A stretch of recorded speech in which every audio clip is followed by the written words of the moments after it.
Bismillahirrahmanirrahim. Assalamualaikum warahmatullahi wabarakatuh. Waalaikumsalam. Salam sejahtera bagi kita semuanya. Halo teman-teman, selamat datang di podcast kami yang bertajuk Menggali Makna Etika Profesi. Kali ini kita akan mengupas tuntas tentang dunia pendidikan, khususnya profesi guru yang mulia. Kami adalah mahasiswa Prodi Program Studi Pendidikan Matematika dari Universitas Ma'arif Lampung atau UMALA. Podcast ini kami buat dalam rangka memenuhi tugas ujian akhir semester mata kuliah Etika Profesi Guru yang diampu oleh Ibu Yuliatur Rahimah MPD. Perkenalkan, saya Dewi Fauzatunniswa. Dan saya Lailatul Mukarramah. Saya Diki Rizkiansyah. Hari ini kita akan berbincang dengan seorang guru inspiratif. Tujuan kami membuat podcast ini adalah untuk menggali secara mendalam 4 topik utama, yaitu makna profesi guru, motivasi menjadi guru, pentingnya etika profesi guru, serta harapan dan motivasi bagi pendidikan matematika. Baik, sebelum kita masuk ke sesi inti, kami ingin memperkenalkan narasumber kita hari ini. Beliau adalah sosok yang sudah sangat berpengalaman di dunia pendidikan, Ibu Arum Khairiyah SPD. Silahkan Bu, perkenalkan diri. Bismillahirrahmanirrahim. Assalamualaikum warahmatullahi wabarakatuh. Waalaikumsalam warahmatullahi wabarakatuh. Baiklah, langsung saja perkenalkan, saya Arum Khairiyah. Saya seorang guru bahasa Inggris dan juga guru tahfidz di SDNU Kota Metro. Alhamdulillah, dari tahun ajaran 2024-2025 hingga saat ini saya masih diberikan amanah untuk mendampingi peserta didik dalam mempelajari bahasa Inggris dan menanamkan kecintaan Al-Quran di kehidupan mereka. Sungguh sangat luar biasa ya teman-teman. Sebelum kita lanjut ke sesi wawancara, adakah hal yang menarik yang ingin Ibu sampaikan tentang latar belakang pendidikan Ibu atau alasan awal tertarik menjadi guru? Alasan awal tertarik, emang sejak awal ya Mbak ya, saya ini tertarik menjadi seorang pendidik, tertarik untuk berbagi ilmu dan berinteraksi kepada anak-anak sejak awal memang. Karena saya melihat pendidikan adalah salah satu jalan terbaik untuk memberikan manfaat yang berkelanjutan bagi banyak orang, bagi orang lain begitu. Dengan menjadi guru, memberikan kesempatan kepada saya untuk input berkontribusi dalam membentuk masa depan generasi muda. Terlebih nih, saya seorang guru bahasa Inggris dan juga guru tahfidz Al-Quran gitu kan. Itu saya memiliki rasa tanggung jawab untuk membekali siswa dengan kemampuan menghadapi perkembangan zaman nih, teknologi yang semakin canggih. Tentunya bahasa menjadi modal yang sangat penting gitu. Bahasa Inggris sebagai bahasa internasional menjadi modal yang sangat penting untuk anak-anak dalam menghadapi perkembangan zaman saat ini. Sekaligus selain itu juga memperkuat nilai-nilai keislaman dalam kehidupan mereka, yaitu melalui tahfidz Al-Quran. Kemudian menurut Ibu, apa sih Bu sebenarnya makna profesi guru menurut Ibu? Menurut saya profesi guru selain yang saya sebutkan tadi, bukan hanya mengajarkan tentang ilmu, berbagi ilmu, tetapi juga membimbing, membentuk karakter dan akhlak peserta didik, Mbak, gitu, agar menjadi generasi yang berilmu tentunya, beriman, dan juga bermanfaat bagi masyarakat. Menarik sekali ya Ibu ya. Jadi menurut Ibu, guru itu tidak hanya mengajar di depan kelas lah ya Bu, tetapi juga menjadi teladan. Lalu bagaimana Ibu memaknai istilah guru itu digugu atau ditiru dalam konteks kekinian? Nah iya itu betul. Semenjak menjadi guru, saya menyadari betul bahwasanya memang guru itu teladan bagi siswanya. Apa-apa yang dilakukan guru itu seringkali menjadi contoh untuk ditiru pada peserta didik gitu.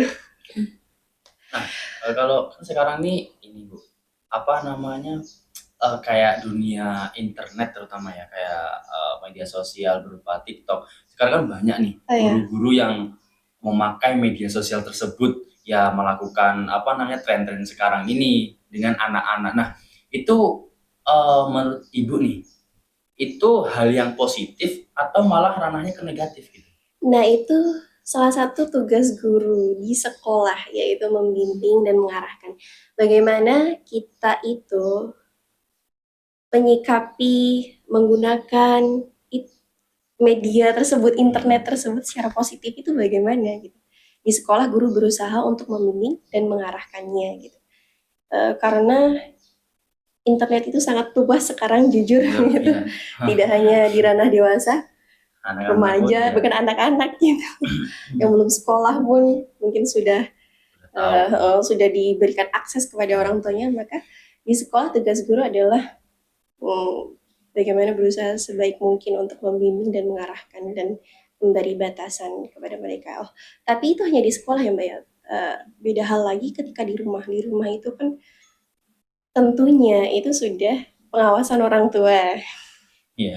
Jadi perlu ada kerjasama memang dari guru dan orang tua untuk memberi pengawasan, membatasi begitu, agar penggunaan internet itu dalam ranah positif saja, tidak sampai di negatif. Jika tidak ada pembatasan, pengawasan yang efektif dari orang tua, yang intensif dari orang tua, maka itu bisa jadi ranah negatif. Begitu.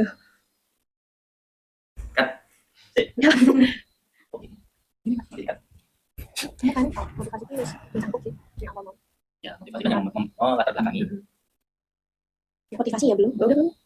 Tapi oke.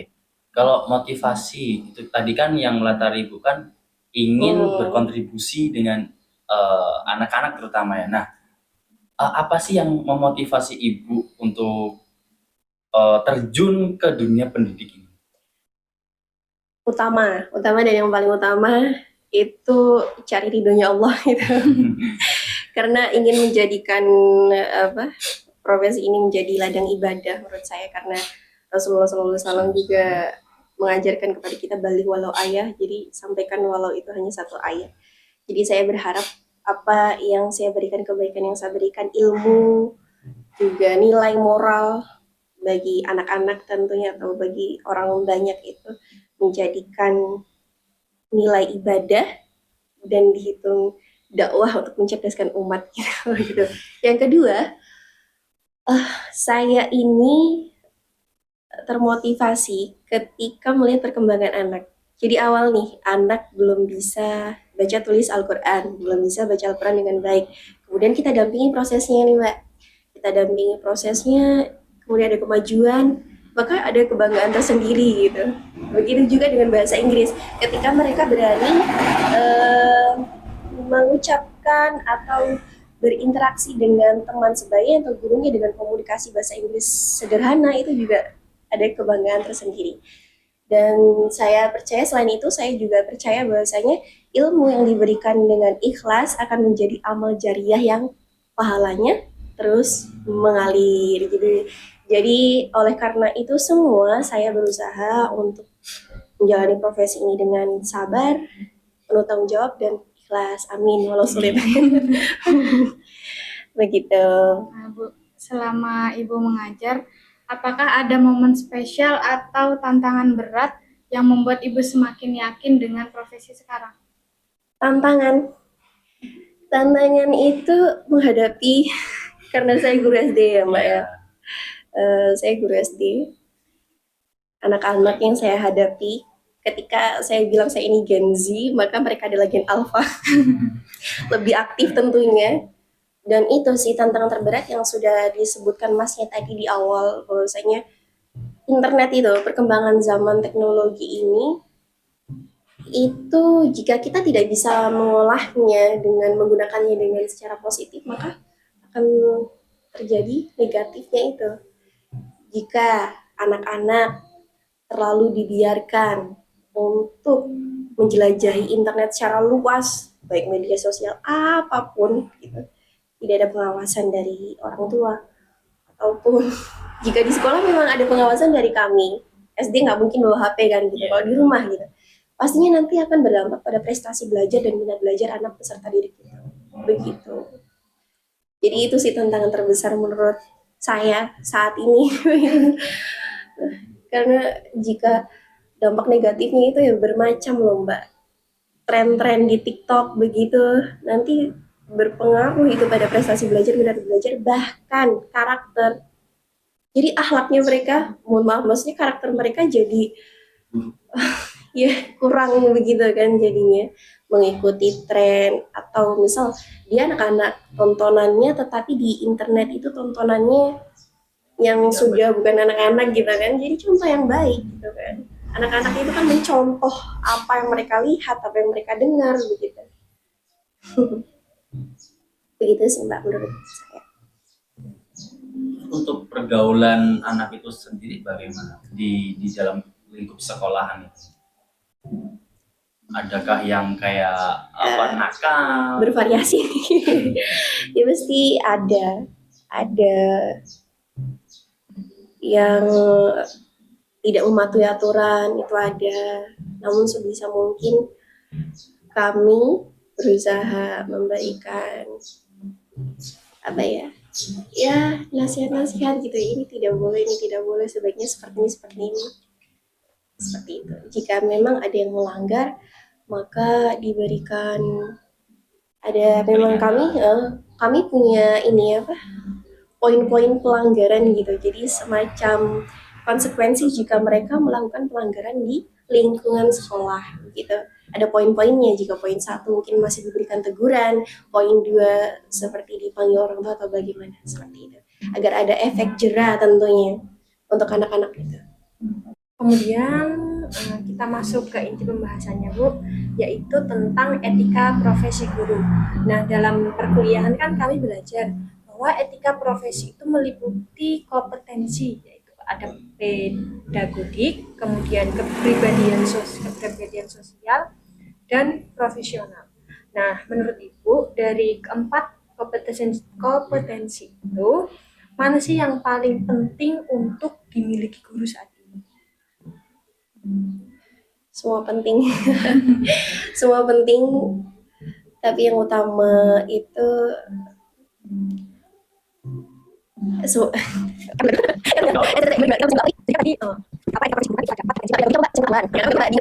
Sosial dan profesional. ya, jadi maksudnya ada tanggung jawab maksudnya itu semua penting ya, jadi untuk sebagai suami terus di guru banyak ngajarin teori gitu, yang penting awal maksudnya tapi penting akhlak gitu. Jadi kemampuan di guru itu menghasilkan bukan bagaimana dia punya kemampuan dalam belajar, tapi skill apa sebenarnya gimana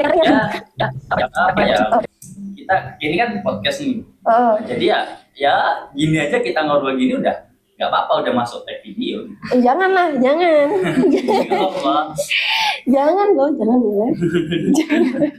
Ya itu kan tadi kan Diano ada 4 kompetensi tadi. Jadi ya kalau memang semua penting itu ya memang semua penting gitu kan. Tapi yang lebih utamanya dari pedagogi, kepribadian, sosial dan profesional. Nah, mungkin kalau Ibu sendiri pribadi Ibu mungkin memilih salah satunya mungkin dari segi yang nomor 2 tadi, kepribadian. Jadi kalau kepribadiannya baik, tentu walaupun kita tidak profesional, kita udah jadi baik gitu loh di masyarakat pun jadi tapi baik. semua penting, Ya memang saya nggak bisa milih. iya, semua kalau penting. Mungkin nggak ada yang kupilih karena semua harus seimbang, semua harus punya, profesional harus punya, pedagogik tentunya guru harus didasari dengan itu, kemudian Sosial. kepribadian sosial apalagi gitu kan. Hubungan antara, dengan etika yang baik, etika sosial yang baik, maka hubungan antara guru, siswa, wali murid, bahkan masyarakat itu kan berjalan dengan baik pula gitu. Kepribadian, integritas, akhlak yang ditunjukkan dalam sehari-hari itu juga penting. Semua penting, profesionalitas juga penting. Guru harus profesional dalam segi apapun begitu. Jadi seperti itu. Lanjut, ya. Tapi kalau ini ya Bu, Jangan kalau suruh milih. kita apa namanya dekat dengan murid itu, kalau dari ibu gimana, boleh apa ada batasnya atau gimana? Hmm, kita tempatkan diri kita itu dekat bukan sebagai teman sebayanya mereka saja, Mbak. Menurut saya dekat dengan anak peserta didik itu saya ya nggak berusaha dekat, tapi mungkin karena mereka nyaman atau bagaimana mereka dekat. Kita harus punya tetap batasan, boundaries. Kita harus punya batasan terhadap peserta didik.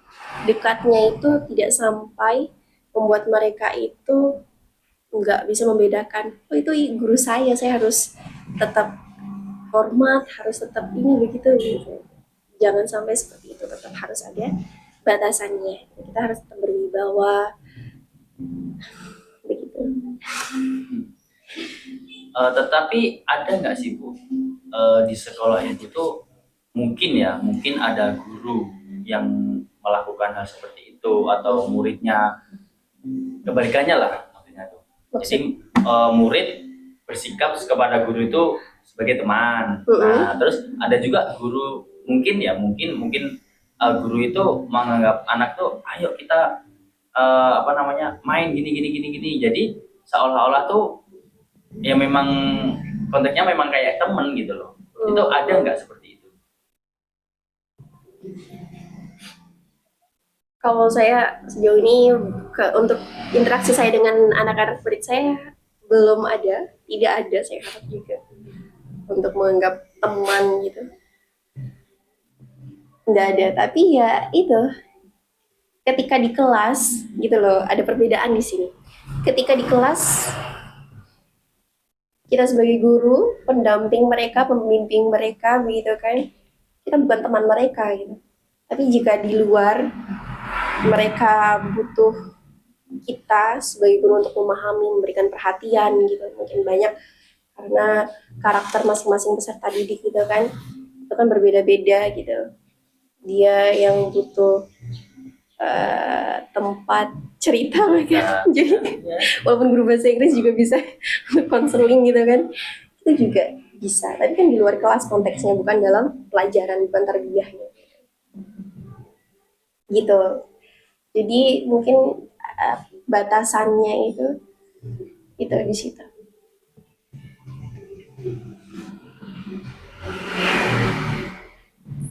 Ada tadi? Kemudian sebagai penutup sesi wawancara, kami mewakili mahasiswa pendidikan matematika. Nah, dari wawancara ini tadi, Bu, pesan dan harapan apa yang ingin Ibu sampaikan kepada kami untuk calon-calon guru di masa depan? Ya, pesan. Jadi untuk khusus pendidikan matematika atau hal yang umum? Ya, umum aja boleh. Ya terkhusus mbak-mbak dan mas yang di sini begitu, dan umumnya semua mahasiswa baik pendidikan matematika ataupun jurusan pendidikan yang lain, keguruan yang lain, di Umala maupun di luar Umala, terusnya teruslah fokus untuk belajar, teruslah tetapi persiapkan diri untuk menjadi guru yang profesional dan berkarakter. Jadi guru bukan hanya mengajarkan teori, tetapi bagaimana memahami karakter peserta, masing-masing peserta didiknya, gitu. Membangun komunikasi yang baik antara siswa dan orang tua, kemudian dan menanamkan nilai-nilai positif dalam proses belajar. Jadi mungkin di matematika tidak hanya teori, rumus, ataupun angka yang bisa diberikan nanti ketika menjadi guru, tetapi juga yaitu pembimbingan karakter kepada peserta didik begitu. Jadi tidak hanya fokus untuk teori saja. Begitu. Teruslah jalani proses ini dengan sungguh-sungguh, dengan disiplin dan tanggung jawab juga, jadikan setiap ilmu yang diperoleh itu sebagai sarana untuk memberikan manfaat bagi banyak orang. Begitu. Begitu. Terus yang terakhir Bu, harapan Ibu untuk dunia pendidikan ke depannya itu seperti apa Bu? Harapan Harapan saya dunia pendidikan apa ya Mbak? Dunia pendidikan, semoga saya khususnya, ini pengingat bagi saya khususnya, dan juga bisa untuk mengingat ke yang lain, part tersulit dalam mendidik adalah mendidik diri sendiri. Semoga kami selalu diberikan Kekuatan. Sabaran. betul-betul seperti itu, diberikan untuk terus mendidik secara profesional dan juga berkarakter, seperti itulah. Untuk guru-gurunya saja kan, atau pemerintahannya juga. Kita banyak kan pasti tangannya juga ke pemerintah. Kalau itu ya sudah lah, itu sudah menjadi nggak usah dibahas. Baik, kami ucapkan terima kasih yang sebesar-besarnya kepada Ibu Arum Khairah SPD yang sudah meluangkan waktu dan berbagi ilmu dengan kita hari ini. Iya Mbak. dari wawancara tadi bisa kita simpulkan bahwa profesi guru bukan hanya sekedar panggilan jiwa, tetapi menjadi guru juga bukan hanya tentang mentransfer pengetahuan, tetapi juga membangun peradaban untuk masa depan. Kemudian kami juga belajar bahwa etika profesi adalah fondasi utama yang membuat seorang guru itu dihormati dan dipercaya oleh masyarakat. Sekali lagi terima kasih kepada Ibu Arum atas Iya, ilmunya. sama-sama Mbak. Terima kasih juga kepada dosen pengampu kami yaitu Ibu Yuliatur Rahimah, MPD yang telah memberikan tugas bermanfaatnya hari ini. Sampai jumpa di episode berikutnya. Kami akhiri. Wassalamualaikum warahmatullahi wabarakatuh. Waalaikumsalam warahmatullahi wabarakatuh. See you next time. Berarti kan banyak yang apa gitu kan yang nggak pantas.